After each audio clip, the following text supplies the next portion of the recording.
In the spring of the year 1901, the French town of Poitiers was gripped by whispers of a mystery. Police officers, acting on an anonymous tip, forced their way into a crumbling family home belonging to one of the town's once respected households. As they moved through the dim corridors, the stench grew unbearable, a suffocating blend of rot, mildew, and human neglect. The source was traced to a locked attic door. When the officers pried it open, a wave of fetid air rushed out, strong enough to make grown men recoil. In the corner of that darkened chamber, behind rusted iron bars and layers of filth, they found a figure so wasted and fragile that at first glance it seemed more spectre than woman. The woman was Blanche Monnier, once a celebrated beauty of Poitiers society. Now she was emaciated, her hair tangled and gray with dirt, her body weighing scarcely more than 50 pounds. She had been left naked, hidden under a thin, tattered blanket, lying in her own waist. Sunlight had not touched her skin in decades. The men present would later confess that the sight was so ghastly that it felt more like a vision from a medieval dungeon than the reality of a modern European household at the dawn of the 20th century. Blanche's eyes, hollow and sunken, blinked against the sudden light, her voice no more than a broken whisper. The rescuers quickly realized the scale of the horror. This woman had not been kidnapped by strangers or locked away by enemies.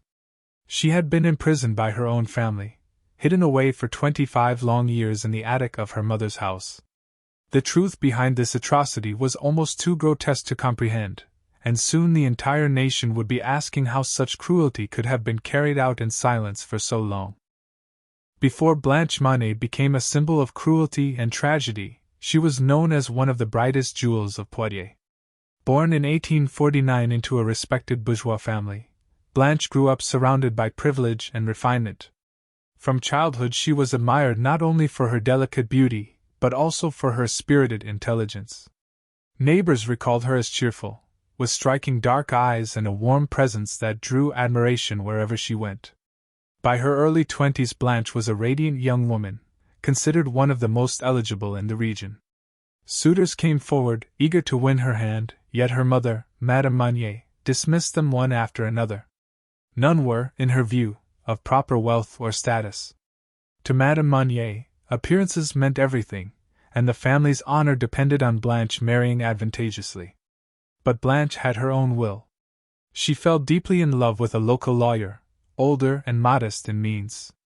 He was kind, devoted, and by all accounts her true choice of husband. Madame Monnier was horrified.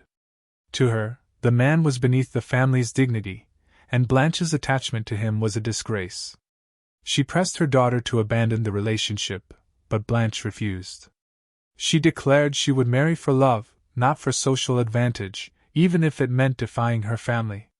This refusal enraged Madame Monnier. What she saw as disobedience was, in her mind, a betrayal of everything she had worked to uphold.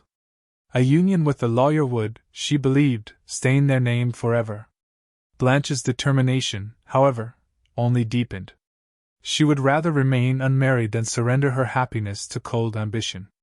This simple act of choosing love over obedience became the spark of a nightmare. In most families it would have been a passing quarrel, but in the Monnier household it grew into an obsession. The consequences of Blanche's defiance would soon lock her into a darkness that lasted a quarter of a century. When Blanche refused to abandon the lawyer she loved, her fate was sealed not by any court but by her own household. Madame Monnier, furious at her daughter's defiance, devised a punishment that would erase Blanche's will. In the late 1870s, Blanche vanished from public life. At first, neighbors whispered, puzzled that such a lively young woman had disappeared. Madame Monnier explained that Blanche had withdrawn to live quietly, or that poor health kept her hidden. Few dared question her. The Monniers were respected, and in that era prying into private matters was frowned upon. Behind closed doors Blanche had been locked in a small attic chamber. The shutters were nailed shut, the door bolted from the outside, and light banished. At first she screamed and begged, but her cries were dismissed as hysteria. Her attachment to the lawyer was labeled madness, and confinement was justified as discipline. Days became months, then years. Meals were passed in silence, scraps left on a tray. Blanche endured darkness, filth, and crushing isolation. Her beloved lawyer, unaware of her fate, died years later, never knowing she had remained faithful until the end. To the outside world, Blanche became a fading rumor. To her family, she was an inconvenience sealed away. The punishment was more than physical restraint. It was a slow erasure of identity. Stripped of freedom, silenced by fear, Blanche was entombed in her own home, alive yet buried in shadows. The world forgot her existence, while her family maintained the cruel deception that she had simply chosen seclusion. As the 1880s passed into the 1890s, Blanche Monnier remained hidden in her attic prison. For the outside world, she had simply vanished, her name mentioned only in hushed tones. A once radiant young woman had become a ghost of memory, her story fading as the years slipped away. Meanwhile, the Monnier family presented a mask of respectability. Madame Monnier continued to attend church, maintain her social circle, and manage the household with the air of a proper matriarch. To neighbors, nothing seemed unusual. Inside the house, however, Blanche endured a daily existence that was closer to death than life. The air in her chamber was stagnant, the shutters never opened. She lived in darkness, her body wasting, her mind forced into silence. Each day was marked only by the scrape of a tray pushed into her room. She had no books, no music, and no voice of comfort. Her world had been reduced to a bed of straw, a thin blanket, and the creak of the house around her. What made her ordeal even more harrowing was the complicity of those who knew. It was impossible for the rest of the household to be unaware. Blanche's brother and the servants must have heard her cries in the early years, must have seen the food carried upstairs, must have smelled the stench that seeped from her room. Yet no one intervened. Fear of Madame Monnier's authority, or simple indifference, kept them silent. Over time the extraordinary became routine. By the end of the century, Blanche had been locked away for more than 2 decades. The lawyer she had once loved was long gone, her youth consumed by darkness. The world outside was changing rapidly with new inventions, new fashions, and new ideas, but none of it reached her. She remained frozen in time, her existence hidden behind nailed shutters and locked doors, while the rest of society moved on as if she had never lived at all. For years the Monnier family's secret drifted beneath the calm surface of Poitiers. After Blanche vanished, polite society accepted tidy explanations. Madame Monnier told callers that her daughter had become fragile and preferred quiet. In a culture that prized discretion and hierarchy, most people nodded and let the matter rest. The Monniers still attended church, paid their servants, and kept up appearances. Few imagined that anything monstrous could be hiding behind the shutters of a respectable home. Yet stray questions lingered. Why had a woman so lively retreated so completely? Some suggested a chronic illness. Others murmured that Blanche had embraced seclusion or religious contemplation. Without facts, curiosity dulled. Forgetting was easier than pushing against a wall of status and propriety. Inside the house, signs of the truth were unmistakable. In summer, a heavy odor bled from the upper floor. Trays of food disappeared upstairs and returned soiled. Servants heard the muffled movement above but kept their heads bowed. Employment depended on obedience, and obedience meant silence. Marcel, Blanche's educated brother, understood exactly what was happening. Rather than confront his mother, he shielded the family's honor and helped keep the door closed. As months became years, Blanche turned from a person into a problem to be hidden. The extraordinary hardened into routine. The household learned to step around the rot in their midst, and the town learned not to ask. What began as punishment for disobedience settled into a system of cowardice, a mother's will, a son's complicity, and a dozen fearful glances that looked away. In that choreography of silence, Blanche did not merely disappear, she was erased, and the erasure itself became the house's quiet law. In the spring of the year 1901, a letter reached the authorities in Poitiers. It accused the Monnier household of hiding a woman in appalling conditions for many years. The note did not name its writer. It pleaded for action, insisting that a daughter had been locked away by her own family and that the offense had continued for a quarter of a century. Anonymous denunciations were not rare, but the tone was urgent and precise. It described the house, the floor, and the room. Officials hesitated. The Monniers were pillars of local society. Madame Monnier was known for strict charity. Her son, Marcel, moved with professional confidence in respectable circles. To accuse them of barbarity seemed absurd. Still, the details were specific enough to demand inspection. A small team assembled, and the officers approached the house without fanfare, unsure whether they were about to confirm a slander or expose a hidden crime. They knocked. Servants stalled, then offered evasions. The lady of the house was unwell. Visitors could not be received. The family preferred privacy. The officers persisted, stepping past the threshold. The air inside felt stale, the shutters drawn even in daylight. A narrow staircase led upward toward a locked door on the top floor. The servants looked anywhere but at the landing. When the door would not yield, the officers had it forced. Hinges groaned. A foul draft rolled down the stairs. The men pulled back, stunned by the odor. Beyond the threshold they saw a cramped chamber, nailed shutters, a low bed, and the slight figure of a woman who had been forgotten by the world. The anonymous letter had told the truth. The wall of respectability cracked, and through the fissure a long-hidden life came painfully into view. The discovery of Blanche Monnier ignited a storm of public outrage. Newspapers seized the story, publishing harrowing accounts of the rescue and descriptions of her pitiful state. Readers from Paris to Marseille were horrified that such cruelty could exist in the heart of a civilized nation. Editorials demanded answers. How had no one intervened? How could neighbors, servants, and family allow a woman to waste away for a quarter of a century?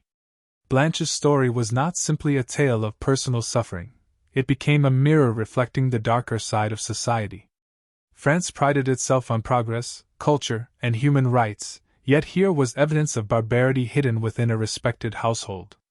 The case challenged the comfortable assumption that cruelty belonged to distant times or foreign lands.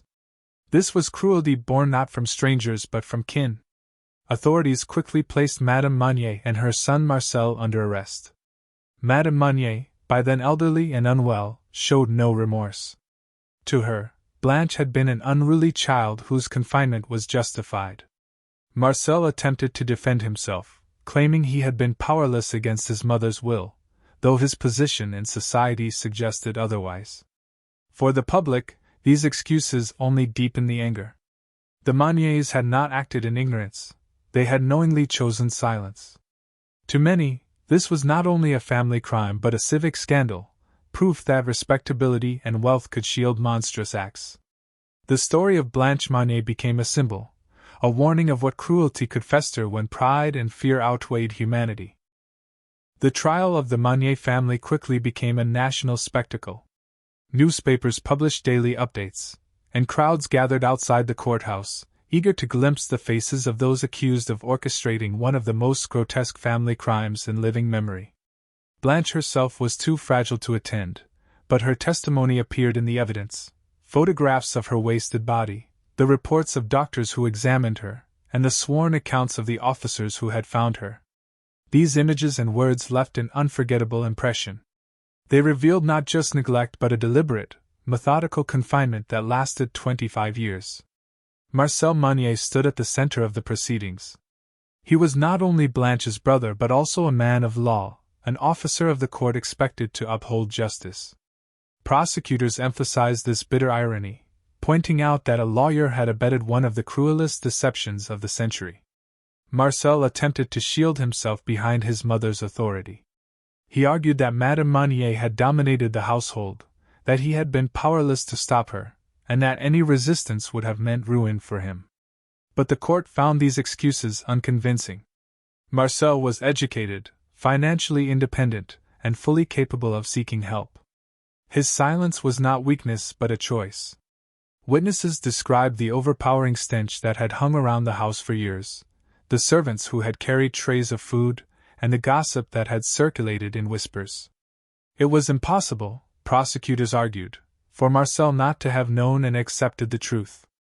The jury was left to decide whether cowardice could ever be a defense for complicity.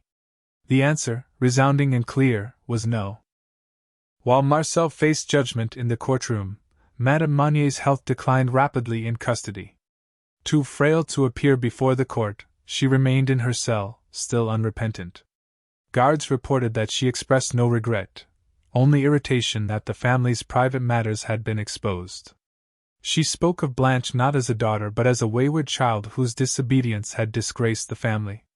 To Madame Monnier, locking Blanche away had been an act of harsh necessity, not cruelty. Her mind twisted confinement into discipline, and even as the world recoiled in horror, she clung to this illusion. Her death came only a few weeks after Blanche's discovery. She passed quietly, never hearing a sentence read against her, never facing the collective anger of the people. For much of the public, her death was another injustice. They wanted her to endure humiliation, to be confronted with Blanche's suffering, and to hear society's judgment pronounced upon her. Instead, she escaped accountability, leaving Marcel alone to carry the burden of trial and sentence. Yet Madame Monnier's death did not bring closure. In many ways it magnified the scandal. The idea that a mother could lock away her daughter for love of a lawyer, that she could maintain the charade for 25 years, and that she could die without remorse, shocked the conscience of France. Her passing turned her from defendant to symbol. She became the embodiment of merciless pride, of the dangers of reputation raised above humanity. Blanche survived her mother, but the shadow Madame Monnier cast would never fully disappear. When the trial reached its conclusion, the attention of France centered on the fate of Marcel Monnier. The court faced the challenge of weighing his guilt. Was he a passive son cowed by a domineering mother, or was he an active accomplice in the cruelty that had destroyed his sister's life? The jury leaned toward the latter.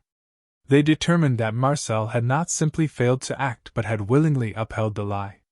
He had enforced secrecy, misled acquaintances, and participated in the elaborate facade that kept Blanche hidden from the world. The verdict was read with the courtroom packed, reporters capturing every word. Marcel was sentenced to 15 months in prison, a punishment many considered far too light. After all, this was a man of law who had ignored the most basic duty of justice within his own home. The leniency provoked outrage. Citizens expected a severe penalty, but the court argued that Marcel's role, though grave, had been secondary to the will of his mother. Public reaction was swift. Letters poured into newspapers, criticizing the sentence as a miscarriage of justice. Many argued that a woman had been condemned to 25 years in a cell, while her brother received little more than a symbolic punishment. The outrage reflected a broader debate. How should society punish not only direct cruelty but also silence, cowardice, and complicity? In the end, Marcel served his term, but his reputation was ruined beyond repair. He lived the remainder of his days under the shadow of disgrace, his name permanently stained by the suffering he had allowed to unfold in his own home. For Blanche Monnier, the discovery of freedom after 25 years of darkness was almost as overwhelming as the years of confinement. When doctors examined her, they found her body ravaged by starvation, her skin pale from decades without sunlight, and her muscles wasted from immobility. She weighed scarcely 55 pounds, fragile to the point that lifting her seemed dangerous. Every sensation, light, sound, touch, was painfully intense after decades in silence and gloom. At first, Blanche spoke in faint whispers, thanking her rescuers. But doctors quickly realized that her mind had suffered as much as her body. Prolonged isolation had fractured her memory, and she struggled to separate the present from the past. The world outside her chamber had advanced into the 20th century, yet Blanche remained frozen in the late 19th. The simplest technologies, the fashions, even the language of the day, were foreign to her. She was taken to a hospital where she received careful treatment, nourishment, and sunlight in cautious doses. Reports suggest that she expressed joy at small freedoms, the feel of fresh air, the warmth of daylight, the sound of voices that spoke to her kindly. Yet these fragile moments of happiness were overshadowed by permanent scars. Blanche never fully recovered her health or her spirit. Years of neglect had left her broken in ways medicine could not mend. Still, her survival itself was extraordinary. Against all odds she endured deprivation that might have killed another within months. Blanche lived on into her 60s, a quiet figure watched over by caregivers. Her life after discovery was not one of triumph, but it was at least a life lived outside the prison her own family had built. After the trial faded from headlines, Blanche Monnier lived quietly in care, shielded from the relentless public gaze. Doctors tended to her frail body, but no treatment could undo the decades of damage. Her bones remained brittle, her muscles weak, and her nerves hypersensitive to sudden noise or light. Though freed, she never walked confidently into the modern world. For Blanche, freedom meant safety, food, and the warmth of sunlight she had been denied for half a lifetime. Accounts from her caregivers describe a woman gentle in demeanor, often silent, occasionally smiling when shown kindness. She seemed to cling to moments of calm rather than dwell on the horrors she had endured. Her mind, however, never returned to what it had once been. Long isolation had eroded her memory, leaving her thoughts fragmented. She sometimes referred to events from decades earlier as if they were current, as though time had stopped in the attic and never resumed. Visitors occasionally came, curious to see the woman who had survived such cruelty, but Blanche was rarely presented to outsiders. Too much attention unsettled her. She lived instead in a quiet rhythm, her days shaped by simple routines of meals, rest, and short walks in controlled sunlight. The press no longer hounded her, though her name remained a symbol across France. She died in 1913 at the age of 64, 12 years after her discovery. Her passing was peaceful, yet her life stood as one of the most haunting reminders of what cruelty and silence can destroy. She left behind no children, no legacy of family, only a story carved from suffering that would echo long after her final breath. The case of Blanche Monnier became one of the most infamous scandals in French history, not merely for the cruelty itself but for what it revealed about society. Her ordeal was not hidden in a dungeon or a remote wilderness. It happened in a respectable home, on a quiet street, under the gaze of neighbors who preferred to remain silent. This truth disturbed the public most of all.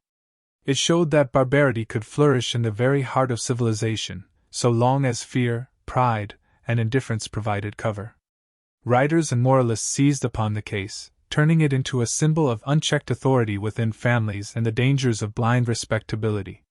Blanche's fate exposed how social image could outweigh compassion, how obedience could become complicity, and how cruelty could thrive when people chose silence over confrontation. Her story was cited in debates about the rights of women, the responsibilities of relatives, and the moral duty of communities to intervene when something seemed amiss. For decades afterward, Blanche's name was spoken with a mixture of horror and pity. She became known as La Séquestrée de Poitiers, the sequestered woman of Poitiers. The phrase itself turned into a warning, invoked whenever whispers of secrecy or abuse were suspected. Though Blanche herself did not live to see justice fully realized, her suffering forced France to look at the darker corners of its own households. Today her story endures as a chilling reminder. It warns that cruelty is not always distant or obvious. Sometimes it is hidden in plain sight, masked by respectability, ignored by those who choose convenience over courage. The legacy of Blanche Monnier is not only one of sorrow but of responsibility, the duty to speak, to question, and to protect those who cannot protect themselves.